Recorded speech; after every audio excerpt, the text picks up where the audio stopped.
In today's video, let me show you how to set up the SoundCloud notification. If you want to get notified for a bunch of different things, let me show you the exact section where you can do it. If this video sounds helpful to you, make sure you stick till the end and let's get right into the video.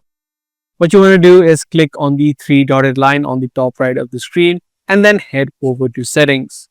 Once you're inside of settings on the top, you'll see a bunch of options and you just need to head over to notifications.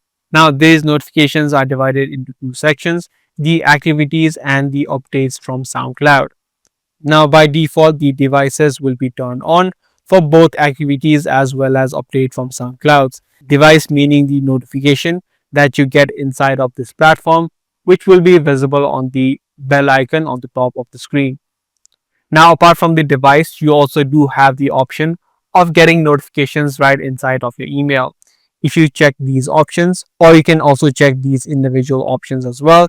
This way you're going to get notified or you'll get a notification inside of your email that is connected with your SoundCloud account. So depending upon what you need or don't need, you can select these options on or off. Once you're done, click on Save Changes on the bottom. So this is the exact way that you can turn on your notifications inside of SoundCloud. If this video did help you out, be sure to subscribe and also give this video a thumbs up.